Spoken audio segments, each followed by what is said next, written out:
नमस्कार, स्वागत आपका विशेष में। मैं हूं आपके साथ पारुल। मध्य प्रदेश के उपचुनाव में कांग्रेस और बीजेपी ने आखिरी दौर के प्रचार में अपनी पूरी ताकत झोंक दी है। दोनों ही दलों के निशाने पर यूथ वोटर्स हैं, जिन्हें साधने में कोई कोर कसर नहीं छोड़ी जा रही। भाजपा और कांग्रेस दोनों ही अब यूथ के सहारे बूथ के सहारे यूथ पर जा रहे हैं, यानी यूथ के सहारे ही यूथ को टारगेट करने की कोशिश है। बीजेपी में जहां दिग्गज तो कांग्रेस में स्थानीय नेता युवाओं की नब्ज टटोल रहे हैं। आज हम अपने इस कार्यक्रम में यूथ के जरिए बूथ जीतने की दोनों पार्टियों की कवायद पर, उनकी रणनीति पर चर्चा करेंगे।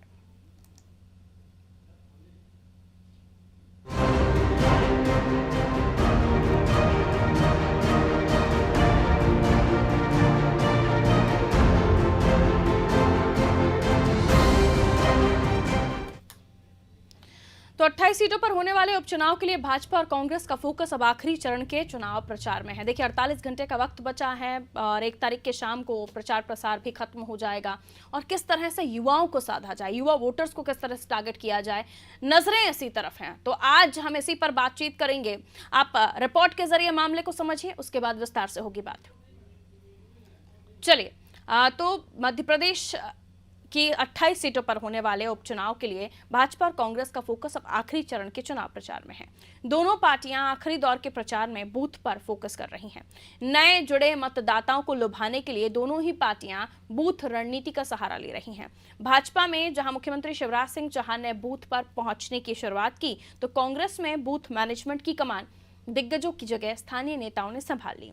दोनों ही दल युवाओं के अपने साथ होने का दावा कर रहे हैं, लेकिन देखिए, कौन युवा किसके साथ जाता है, ये देखने वाली बात होगी। फिलहाल बीजेपी कांग्रेस का इस मामले में क्या कहना है, आप सुनिए। निश्चित तौर पर कमलनाथ जी का यदि आप प्रतिदिन की सभाओं को देखो तो उनका जो मुख्य फोकस रहता है यूथ पर रहता है। वो कहते हैं यूथ इस प्रदेश का नवनिर्माण कर सकता है, यूथ का भविष्य अंधेरे में है और यूथ को ही आगे आकर संविधान और प्रजातंत्र की रक्षा करना। जिस प्रकार से हमारे प्रजातंत्र के साथ खिलवाड़ हुआ, उपचुनाव का बोझ डाला गया, सौदेबाजी की सरकार है, ये यूथ का दायित्व है। अगली दुनिया यूथ की है। यूथ को ठेका कमीशन नहीं चाहता, तो अपने हाथों को काम चाहता है, अपने हाथों को व्यवसाय चाहता है और यूथों का भविष्य संरक्षण रखने के लिए हमको कांग्रेस को जिताना है। तो यूथ हमारा मुख्य फोकस है। यूथ को लेकर हमने कई योजनाएं भी चलाई और यूथ को लेकर हमारी सरकार आने पर हम कई काम भी करेंगे। देखिए, स्वाभाविक है, बूथ पर यूथ भी है, बूथ पर महिलाएं भी हैं, कोरोना भी है, कोरोना के बीच में वोट डालने जाना भी है। और जो मुझे जानकारी है कि कई लोगों ने, जो आप मीडिया ने उजागर भी किया है, कि जिनको बैलेट पेपर की सुविधा दी गई थी, पोस्टल मत की सुविधा दी गई थी, उन्होंने भी कहा है कि हम मतदान केंद्र तक आएंगे, वोट डालेंगे। इससे पता चलता है कि लोगों में उत्सुकता है, उत्साह है वोट डालने को लेकर। और हम भी चाहते हैं कि मतदान प्रतिशत बढ़े, लोग वोट डालने जाएं, कमलनाथ जी को सबक सिखाएं, कांग्रेस को हराएं, अपने घरों से निकलें और वोट डालने जाएं। तो सुना आपने, दोनों दल युवाओं को लेकर कैसे दावे कर रहे हैं। दरअसल उपचुनाव की 28 सीटों में 1.5 लाख मतदाता पहली बार वोट डालेंगे। भाजपा और कांग्रेस दोनों ही दल युवा शक्ति की ताकत को अच्छी तरह से समझते हैं। उन्हें पता है युवा वोटर्स परिणाम में अहम भूमिका अदा करते हैं। यही वजह है कि आखिरी दौर में भाजपा कांग्रेस बूथ के सहारे यूथ तक पहुंचने की कवायद में जुटी हुई है। आपने देखा भी होगा कि दोनों ही दलों से युवा नेता चुनाव मैदान में हैं। इनमें सीएम शिवराज सिंह चौहान के पुत्र कार्तिकेय चौहान भी शामिल हैं। यूथ के सहारे बूथ फतेह करने के सियासी कवायद पर और जानकारी दे रहे हैं हमारे विशेष संवाददाता आशीष मंगल सोनिया। 28 विधानसभा सीटों पर हो रहे उपचुनावों में एक बार फिर दारोमदार नव मतदाताओं पर है। इन युवाओं को रिझाने के लिए बीजेपी बूथ स्तर तक अभियान चला रही है, तो वहीं कांग्रेस भी बूथ के लिए यूथ को मौका देने की कोशिश कर रही है। ऐसे में देखना होगा कि यूथ यानी युवा मतदाता आखिर किसके साथ खड़ा नजर आता है। कैमरा पर्सन इरफान के साथ आशीष मंगल सोनी, अनादि टीवी, भोपाल। तो युवा मतदाता किसके साथ खड़ा नजर आता है, ये देखने वाली बात होगी। रिझाने की दोनों ही दल कोशिश कर रहे हैं कि जो युवा वोटर्स हैं वो उनके पाले में आए। 1.5 लाख से ज्यादा ऐसे वोटर्स हैं जो इस बार मत डालेंगे। चलिए, भाजयुमो जिला अध्यक्ष हैं अभिलाष पांडे हमारे साथ फोन लाइन पर इस वक्त मौजूद हैं। भाजयुमो के प्रदेश अध्यक्ष अभिलाष पांडे जी। अभिलाष पांडे जी, बहुत स्वागत आपका अनादि टीवी में। बहुत बहुत धन्यवाद आपका, बहुत बहुत धन्यवाद। अभिलाष पांडे जी, यूथ जिताएगा बूथ, ये रणनीति है दोनों ही पार्टियों की। दोनों ही पार्टियां रोजगार की भी बात करते हैं, व्यवसाय बेरोजगारी खत्म हो, लेकिन अंततः आखिरी में जो युवा सामने आता है वो कहता है मुझे तो कुछ मिला ही नहीं। अभिलाष जी। देखिए, मध्य प्रदेश में भारतीय जनता पार्टी की सरकार युवाओं के लिए जितने हमने काम किए हैं उतना काम आज तक कांग्रेस करके नहीं गई। मध्य प्रदेश की बेसिक इंफ्रास्ट्रक्चर तक कांग्रेस ने खड़ा नहीं किया। मध्य प्रदेश के नौजवानों को रोजगार से जोड़ने का काम भारतीय जनता पार्टी ने किया। जिस स्टेट में सड़कें तक ना हो, जिस स्टेट में बिजली नहीं हो, जिस स्टेट में पानी नहीं हो, वहां का विकास संभव नहीं है। इसलिए पहले हमें इसके बेसिक इंफ्रास्ट्रक्चर को खड़ा करने के लिए समय लगा। उसके बाद औद्योगिक संरचना मध्य प्रदेश के अंदर तैयार हुई, जिसमें मध्य प्रदेश के नौजवानों को रोजगार देने की बात की गई। फिर सरकारी नौकरियों के माध्यम से मध्य प्रदेश की बेरोजगारी खत्म नहीं की जा सकती, इसलिए स्वरोजगार की तरफ मध्य प्रदेश की भारतीय जनता पार्टी बढ़ी।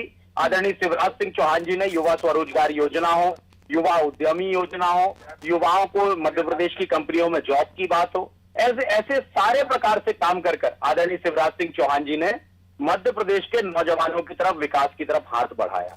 दूसरी ओर कांग्रेस ने मध्य प्रदेश के नौजवानों से झूठ और छलावा मैं किया। कांग्रेस से इस मामले में कांग्रेस से ही पूछूंगी। आप कांग्रेस की आरोप आप लोग लगाते हैं, लेकिन फिलहाल कांग्रेस के बारे में कांग्रेस से ही बात कर लेते हैं। कुणाल चौधरी जी हमारे साथ इस वक्त फोन लाइन पर मौजूद है, विधायक हैं और यूका के भी प्रदेश अध्यक्ष। बहुत स्वागत आपका कुणाल चौधरी जी हमारे साथ इस वक्त फोन लाइन पर जुड़ने के लिए। कुणाल चौधरी जी, अभिलाष पांडे जी भी हमारे साथ जुड़े हुए हैं और हमारा आज का टॉपिक है यूथ जिताएगा बूथ। क्या वाकई यूथ के लिए इतना किया है कि बूथ पर फोकस करें, तो बूथ पर आकर वोटर्स जो है खासतौर पर युवा मतदाता पार्टी सेलेक्ट करेंगे, वो भी कांग्रेस पार्टी? क्या किया ऐसा?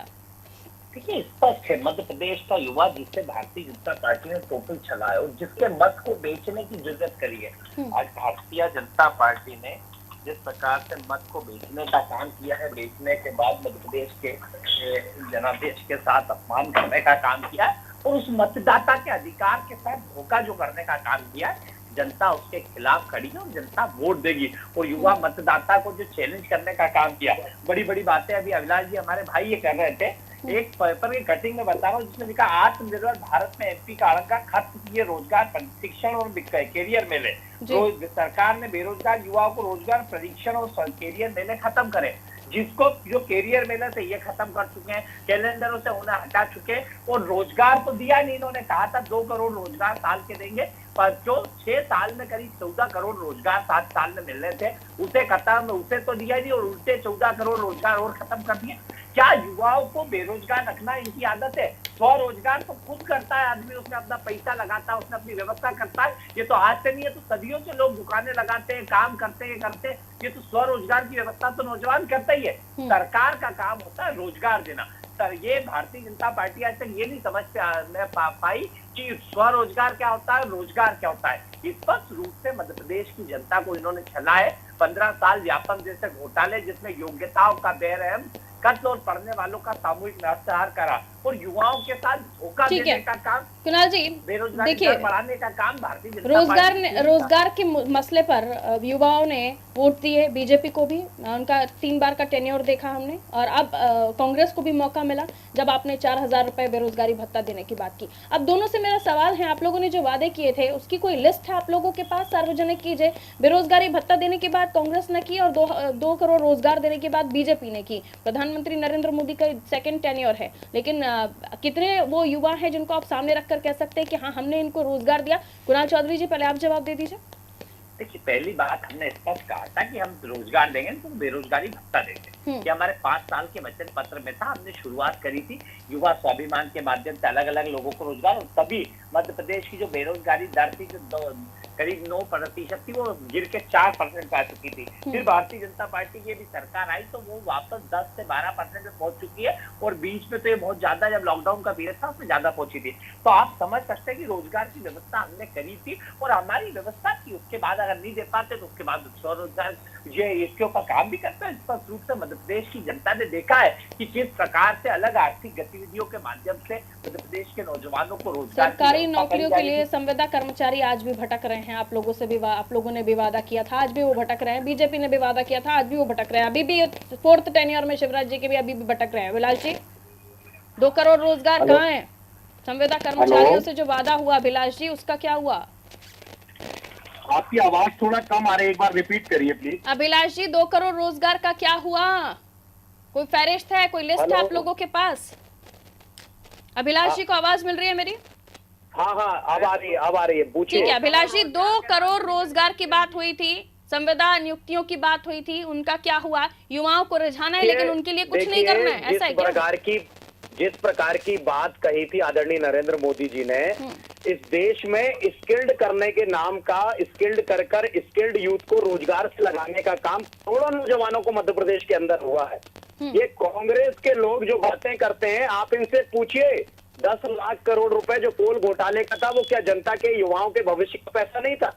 क्या 2G स्पेक्ट्रम के नाम से आपने लाखों करोड़ रुपए के जो घोटाले किए, क्या वो अरे तो वो फिर व्यापम घोटाला खोलकर बैठ जाए। घोटालों पर बात नहीं हो रही सर, युवा वोटर्स को आप अपनी तरफ अट्रैक्ट कर रहे हैं। सुनिए ना अभिलाष जी, क्लीन चिट देने का काम सुप्रीम कोर्ट ने किया और दिग्विजय सिंह ठीक है, हुआ। आप मेरे सवाल को सुनिए अभिलाष जी। आप क्यों बातों को दूसरी तरफ डाइवर्ट कर रहे हैं? हाँ, जहां तक आदरणीय कुणाल भैया, स्वरोजगार भी लोगों, ये मध्य प्रदेश बहुत मध्य प्रदेश था, आपने मध्य प्रदेश दिया था, लोगों को स्वरोजगार से जोड़ के ही उनके बेरोजगारी की समस्या को समाप्त किया जा सकता है। हर व्यक्ति उद्योग लगाने ये संभव नहीं है, लेकिन सरकार ने अपनी गारंटी पर नौजवानों को पैसा देने का काम पहली बार मध्य प्रदेश की धरती पर किया। जो देखता था लालायत होकर औद्योगिक क्षेत्रों को भरी भरी आंखों से, उनके आंखों सपनों को पूरा करने का शिवराज सिंह चौहान ने मध्य प्रदेश के अंदर किया है। ठीक है कुणाल जी, रोजगार के माध्यम से जो रोजगार की बात हुई है, मैं मानता हूं, दावे के साथ कहता हूं कि मध्य प्रदेश में जितना विकास, ठीक है अभिलाष जी, एक सेकंड रुकिए, मुझे जवाब लेने दीजिए। सरकारी नौकरियां ही सिर्फ एक कर्मचारी को, एक या युवा को रोजगार से जोड़ती नहीं है, प्राइवेट सेक्टर में भी जॉब होती है, तमाम तरह की जॉब होती है। और एक अगर युवा कोई काम करना चाहता है, आजकल तो देखिए MBA पढ़े हुए लोग, इंजीनियर बने हुए लोग आजकल व्यापार की तरफ आगे बढ़ रहे। कुणाल जी, तो इनिशियल अमाउंट देने का काम बीजेपी कर रही है, ये उन्होंने प्लान बता भी दिया। कौन सा प्लान दिया? अभी मैंने खुद ने बताया, रोजगार मेले इन्होंने खत्म कर दिए। अभी किसी एक नए व्यक्ति को पिछले 6 महीने में रोजगार के लिए पैसा दिया तो उसका नाम बता दे। झूठ बोलो, जोर से बोलो, प्रदेश की आर्थिक हालात तो समझो आप। जिस प्रकार से सिर्फ लूट सको तो लूट योजना भारतीय जनता पार्टी चला रही है, वो युवाओं को छलने का काम कर रही है। और अभी उनसे आपने 2 करोड़ रोजगार की पूछिए तो कोई ये वो चिल्लाने लगे, अरे भैया करा क्या, क्यों नहीं दिए 2 करोड़? नहीं, बेरोजगारी भत्ता देने की बात तो कुणाल जी कांग्रेस ने भी कही थी ना, उनके भी तो नाम लीजिए, फिर कौन थे वो जिन्हें बेरोजगारी भत्ता मिला? कौन मना करा? हमने कहा 5 साल का हमारा वचन पत्र था, हमारी सरकार को खरीदे हुए जनादेश से गिरा दी, बिगर पैर की सरकार ने बना दी इन्होंने। नहीं तो वो आखिरी में उसको पूरा करने का था या शुरुआत से कोई स्टेप बाय स्टेप प्लान था कि 4 साल आप भत्ता मत लीजिए, आखिरी के 5 साल में हम आपको भत्ता देंगे, ऐसा था क्या? ऐसा किसने कहा? अभी तो युवा स्वाभिमान के माध्यम से रोजगार व्यवस्था शुरू हुई थी, तभी 8% बेरोजगारी दर 4% आ गई थी, शहरों में रोजगार मिलना शुरू हुआ था ग्रामीण व्यवस्था में। ठीक है अभिलाष जी से जवाब ले लेते हैं। अलग उत्तर दिया। मैं ये निवेदन कर रहा हूँ आदरणीय कुणाल भैया, आप बार बार युवा स्वाभिमान की बात करते हैं। आपने मध्य प्रदेश में युवा स्वाभिमान के नाम पर ढोर चराना, गाय चराना, बैल चराना और बैंड बजाने के नाम पर स्किल्ड करने की आप बात कर रहे थे। आपने अपने घोषणा पत्र के 7वें पॉइंट पर साफ तौर पर लिखा था कि स्वामी विवेकानंद युवा शक्ति मिशन के नाम से हम 4000 रुपए बेरोजगारी भत्ता मध्य प्रदेश के नौजवानों को प्रतिमाह देंगे। आपने फॉर्म भी भरवाए, हर नगर पालिका, नगर निगम, नगर पंचायत के अंदर फॉर्म भरे गए, नौजवान लाइन लगाकर फॉर्म जमा किया। और आपके मुख्यमंत्री कमलनाथ ने सदन के अंदर इस बात को कहा कि हम एक भी नौजवान को बेरोजगारी भत्ता देने का हमने वादा नहीं किया। आपने लोकतंत्र के अंदर युवाओं से झूठ बोला, झूठ बोलकर वोट बटोरा, वोट बैंक की राजनीति करने का काम युवाओं के साथ किया। इन 28 सीटों पे नौजवान एक सेकंड कुणाल जी, मध्य प्रदेश से बाहर होने वाले, ठीक है, मैं दावे के साथ कहता हूँ इन सीटों पे आप हारने वाले। ठीक है अभिलाष जी, अब सुनिए कुणाल जी क्या कह रहे हैं, उनकी भी बात सुनिए। सुनो अभिलाष जी, कितना ही इनके लिए झूठ बोल लो, ये पैसे भी उन बिकाऊ लाल मिलावट कामों को दिए, मंत्री भी उनको ही बनाया, टिकट भी उनको देंगे। कुछ नहीं है तुम्हारे लिए बर्बाद कर दिया युवाओं का भविष्य बीजेपी ने, इसलिए कोई ज्यादा टेंशन के झूठ बोलना छोड़ो, सच्चाई बताओ कि जिस प्रकार से देश की जनता का अपमान करा है, जिस प्रकार से मध्य प्रदेश के किसान के पेट लात और छाती पे गोली, युवाओं के साथ धोखा घोटाला भारतीय जनता पार्टी ने करा। अरे 2 लाख रुपए का वादा किसने किया था किसान कर्ज माफी का मेरे भाई? अरे करा मेरे भाई, ये विधानसभा में 27 लाख किसानों का आपने माना, आपके कमल पटेल ने माना भैया, अरे भैया, आपने मध्य प्रदेश के युवा, किसान, माता बहन सबसे झूठ बोला। आपके अपने लोग छोड़ छोड़ कर आपको भाग गए। अभिलाष भाई झूठ बोलो। आपका एक युवा विधायक दमोह से आपको छोड़कर भाग गया। पैसे में खरीद लिया, उसने खुद ने बोला था पहले। अरे भाई, पैसे की खरीदने की बात नहीं, आपके चलिए, लोग ये आज का जो युवा है ना, अभिलाष कुछ भी नहीं मिलेगा। अभिलाष जी, कुणाल जी, सुनिए, आज का जो युवा है ना, ये बड़ा समझदार है और ये समझता है कि इसे किसने कब और क्या दिया, और इसीलिए अब वो बड़ा फूक फूक कर कदम रख रहा है। और आने वाले समय में किसे क्या मिलेगा, आप भले ही कितना भी मजबूत कीजिए बूथ को, लेकिन युवा सोच है, युवा दिमाग है, वो जब पहुंचेगा बूथ पर या वोट डालने के लिए, तब वो देखेगा और समझेगा, उसके बाद ही आप लोगों में से किसी एक को चुनेगा। बहुत बहुत शुक्रिया आप दोनों का हमारे साथ इस चर्चा में पार्टिसिपेट करने के लिए। तो रोजगार एक अहम मुद्दा है हर युवा के लिए, हर वोटर के लिए और हर घर के लिए, क्योंकि हर घर में बैठा हुआ है कोई एक ना एक बेरोजगार, जिसे आस है कि उसे सरकारी नौकरी मिले, और सरकारी नौकरी ना मिले तो कम से कम वो एक अच्छा काम शुरू कर सके जिससे वो अपना पालन पोषण कर ले, या फिर जो सपना उसने देखा है, कोई उसका ड्रीम जिसे लेकर उसने पढ़ाई भी की होगी, अपनी पूरी मेहनत की होगी, और उसके बाद उसे हासिल करने के लिए उसे इनिशियल अमाउंट, यानी कि जो पहली किस्त जो होती है वो, या पहला जो आप राशि कह सकते हैं, जो किसी भी व्यापार में लगाया जाता है, उसके बाद उसकी शुरुआत होती है, वो मिले।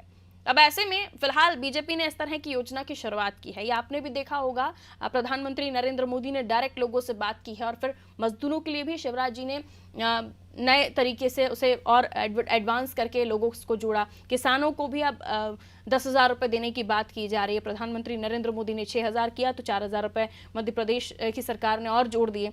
तो ऐसे में स्टेप बाय स्टेप रोजगार से जोड़ने या फिर किसी न किसी काम से जोड़ने, किसी न किसी व्यापार से जोड़ने की कोशिश तो है, लेकिन ये भी सच है कि कांग्रेस को कम समय मिला, और उस कम समय में उन्हें वो सारी चीज़ें करने की ज़रूरत थी जिसको लेकर वो आज जवाब दे सकते थे, लेकिन उन्होंने वो उस टाइमिंग में उस चीज़ को नहीं किया। हो सकता है समय उन्हें मिलता तो वो करते भी, लेकिन अब उसी समय को लेकर जवाब मांग रही है बीजेपी के। आपके पास भी तो 15 महीने का समय था, आपने कुछ क्यों नहीं किया? क्योंकि आपने हर महीने बेरोजगारी भत्ता देने की बात की थी, तो 15 महीने में 15 बार तो कम से कम, और 15 बार नहीं तो 13 से 14 बार तो कम से कम बेरोजगारी भत्ता हर एक व्यक्ति को मिलना चाहिए था जो बेरोजगार था।